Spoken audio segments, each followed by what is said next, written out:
Ready. பாத்து வா. என்ன பிடிக்கணும்னு அவசியம் இல்லை, நான் ஸ்டெடியா இருக்கேன். என்னாச்சு? இல்ல நீங்க ஸ்டடியா தான் இருக்கீங்க. உள்ள வாடா, யாராவது பார்த்து தொலைக்க போறாங்க. சீக்கிரம் வாங்க. பாத்து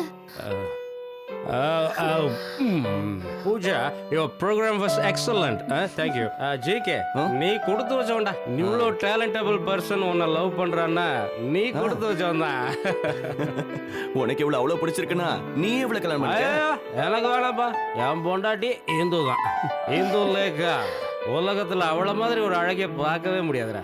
பூஜா, நீ அவளை பார்த்துருக்கியா? நல்லா கேட்டீங்க. நான் தானே அவளை உங்க கூட சேர்த்து வச்சேன். இன்னைய வரல எனக்கு கல்யாணம்னாலே ஒரு பயம். அதனாலதான் நான் வேணாம். ஏன்னா ஃபர்ஸ்ட் நைட்ல என்ன பண்றது? யூஎஸ்ல படிச்சிருந்தாலும் இந்த விஷயத்துல எனக்கு எக்ஸ்பீரியன்ஸே இல்ல. ஆனா பூஜா, இது இருக்கான உன்னோட உட்பி ஜிகே, அவன் இந்த விஷயத்துல எல்லாம் எல்லாத்தையும் அவன் எக்ஸ்பீரியன்ஸ் கரைச்சு குடிச்சிட்டான். பூஜா, நீ கொஞ்சம் இங்க வாய ப்ளீஸ். பிசைட் தி சீட் ஒரு அழகான பாட்டு எனக்காக பாடுவியா?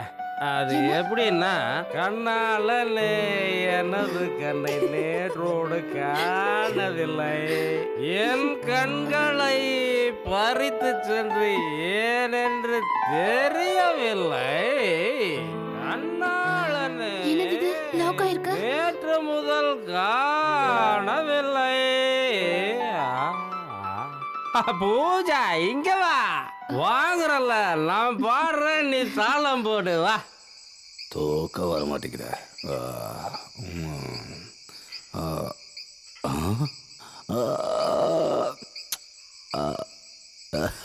என்ன பார்த்துட்டு இருக்கீங்க? எடுத்து சாப்பிடுங்க. அப்புறம் ஸ்காட்ச் வாங்கி தரலன்னு ஊர் ஃபுல்லா கம்ப்ளைண்ட் பண்ணுவீங்க. நான் எதுக்கு உங்களை தப்பா பேச போறேன் மிஸ்டர் ஜிகே? ஏன் தெரியுமா, நீங்க தான் பெரிய மனுஷங்களா இருக்கீங்களே. இல்லைன்னா இன்னைக்கு காலையில் என் பொண்ணை உங்களுக்கு கட்டி தரேன்னு நான் ஏன் யோசிக்கணும்? நல்லா யோசிச்சுங்க போங்க. ஆனா நான் கோடீஸ்வரனா ஆனதுக்கு அப்புறம் கட்டி கொடுக்கணும்னு யோசிச்சுங்க, பாத்தீங்களா? அதுதான் தப்பு. நீ கோடீஸ்வரன் ஆகு, இல்ல ஏதாவது ஆகு, ஆனா என் பொண்ணை நீ நல்லா பாத்துக்கணும். எனக்கு அதுதான் வேணும். ஏன்னா வாழ்க்கைன்றது ஒரு தடவை தான் வரும். அங்கதான் அங்கிள் நீங்க தப்பு பண்றீங்க. பணங்கிறது ஒரு முறை தான் வரும். பணம் இருந்தா எந்த சொர்க்கத்துல வேணாலும் வாழ முடியும். எப்பேற்பட்ட அழகு தேவதையா இருந்தாலும் நம்ம கிட்ட வேலைக்கு வரும். தினமும் இந்த மாதிரி ப்ளூ லேபிள் சரக்கு அடிக்கலாம். போலீஸையும் அதிகாரிகளையும் வீட்டு வேலைக்காரங்க மாதிரி யூஸ் பண்ணலாம். உலகத்துல இருக்கிற எந்த காலேஜ்ல இருந்து வேணாலும் டாக்டரேட் சர்டிபிகேட் வாங்கலாம். அது மட்டும் இல்ல, இந்தியன் பிரசிடென்ட் கிட்ட இருந்து அவார்டு வேணுமா, அதுவும் வாங்கலாம். இருந்தாலும் நீ ரொம்ப பேசுறிய ஜிகே. என்னத்த பேசுறான் அங்கிள்? பணம் இருந்ததுன்னா என்ன வேணாலும் பேசலாம் அங்கிள். தெருவுல பிச்சை எடுத்துட்டு இருக்கான் பாத்தீங்களா? அவன் கிட்ட பணம் கிடைச்சதுன்னு வச்சுக்கோங்களேன், அவனும் இந்த மாதிரி தான் பேசுவான். அதுதான் உண்மை. பணத்தை பத்தி நீ பயங்கரமா பேசுறிய. நீ என்ன சொல்ற? பணம் இருந்தா சீஃப் மினிஸ்டர் கூட நம்ம கால்ல வந்து விழுவான், அதை தானே நீ சொல்ற? அதெல்லாம் ஒண்ணுமே இல்லாத விஷயம். இதுதான் ஐடியாலஜி. சரியான விதத்துல சரியான நேரத்துல நம்ம பணத்தை கரெக்டா யூஸ் பண்ணோம்னா அதை விட பெரிய விஷயங்களை எல்லாம் சாதிக்க முடியுங்கிறதா இந்த ஜிகேவோட ஐடியாலஜி.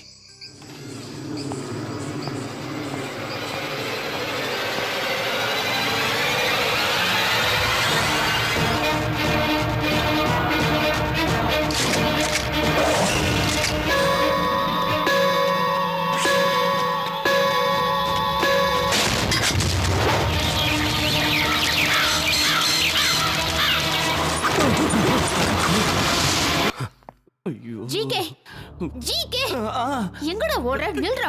நீ கேள்விக்கு பதில் சொல்லிட்டு எங்க வேணாலும் போ. ஷர்ட்ல இருந்து கையடி யாராவது பார்த்தாங்கன்னா கேவலமா இருக்கும். ஓ, நீ வெக்கம் மானத்தை பத்தி பேசுறியா? உனக்கு அப்படின்னா என்னன்னு கூட தெரியாது. சொந்த லவரையே பணத்துக்கு ஆசைப்பட்டு வேற ஒருத்தனுக்கு கூட்டி கொடுத்தவன் நீ. ஏய், ஓவரா பேசுற. நான் அந்த மாதிரி யோசிக்கவே இல்ல. 2 ரவுண்ட் அடிச்சதுனால கொஞ்சம் போதையாகி கதவை சாத்திட்டு போயிட்டேன். அது மட்டும் இல்ல, நீ கலங்கப்பட மாட்டேன்னு எனக்கு தெரியும். அதோட உள்ள இருக்கிறது என்னோட பெஸ்ட் ஃப்ரெண்ட் ஹரி. அதனால உனக்கு விஷயம் புரியல. நம்ம எதுக்கு இவ்வளவு கஷ்டப்படுறோம்? பணம் சம்பாதிக்க தானே. இந்த பணம் எதுக்கு சம்பாதிக்கிறோம்? நமக்கு தானே. அடுத்த வருஷம் கோர்ட்ல உங்க அப்பா 5 லட்சம் ரூபாய் பணம் கட்டணுமே, அதுக்கு பணம் தேவையில்லையா? அத பத்தி நீ கவலைப்படாத. ஆனா இன்னொரு தடவை இந்த மாதிரி நீ என்கிட்ட நடந்துக்கிட்ட அதுக்கப்புறம் இத பார், வாழ்க்கையில சில நேரங்கள்ல சில விஷயங்களை விட்டு போகணும். அப்பதான் வாழ்க்கையில முன்னேற முடியும். இதுதான் ஜிகேவோட ஸ்டைல். உன்னோட இந்த கேவலமான ஐடியாலஜில என்கிட்ட வேண்டாம். வேண்டான்னு சொல்லிட்டு தப்பிக்க முடியாது. இங்க பார், நானும் நீயும் கோடீஸ்வரன் வாழ்க்கையை வாழணும். அந்த கனவை நம்ம கல்யாணத்துக்கு முன்னாடி நான் நிறைவேற்றணும். அதுதான் என்னோட லட்சியம். நீ என்ன பண்றனா, அந்த ஹரி கிட்ட இருந்து சைன் மட்டும் வாங்கணும். முடியாது. ஹரிய பாக்குறதுக்கு எனக்கு ஒரு மாதிரி இருக்கு. நீ எதுக்கு ஃபீல் பண்ற? அவன் இப்ப அந்த இந்துவோட போட்டோ வச்சுக்கிட்டு ஜாலியா இருப்பான், நல்ல மூட்ல இருப்பான். இதுதான் சரியான டைம். உன்ன